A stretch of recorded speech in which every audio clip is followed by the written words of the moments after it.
Welcome to SOI's Cape Breton and Sable Island expedition. During our journey, our team got to participate in a number of hands-on science experiments. We learned alongside team members of the Canadian Museum of Nature, Parks Canada, and Cove as they conducted research, collected specimens, and gathered data. Let's take a look at our first activity. Here, on St. Paul Island, Dr. Katrina Ilves from the Canadian Museum of Nature shows us how to cast a seine net in order to collect sculpin, gunnel, and some ctenophores.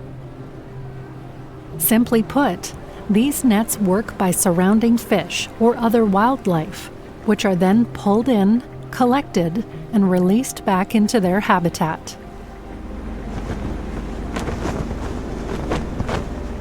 Our next stop was on Sable Island. This unique environment has some special qualifications for visiting the remote national park. With nearly no predators and rare endemic species, it is important not to contaminate the area.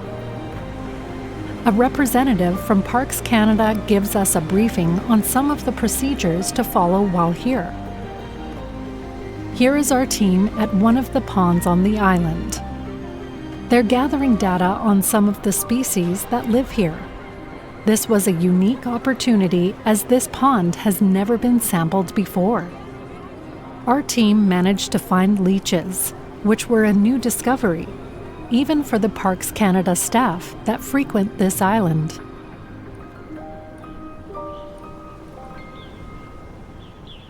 Sable Island provided our team with a unique opportunity to record data and observe findings in a very remote and isolated area. Data points like these are often more valuable, as they are less frequently accessed. Sound up, if possible, high winds but vocals pretty clear. Saltwater is typically around 30 to 35. So it's fresh. So this is fresh water. We're digging to find fresh water. We tested multiple sites around the island to see how far down we needed to dig to find water. On the island, there is a fine level of fresh rainwater that sits just above the seawater. The sand can act as a filter to produce drinking water for the wildlife. Our last stop before disembarking the ship was at the 100 Wild Islands.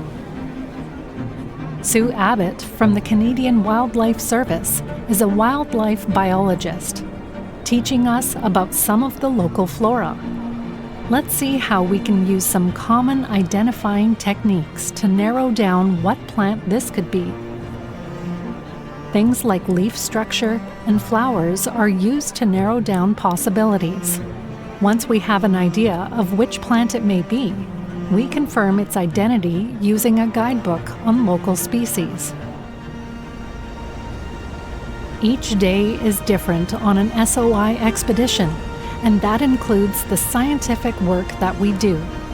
These are just a few of the citizen science experiments that we get to participate in, as we learned firsthand from our educators.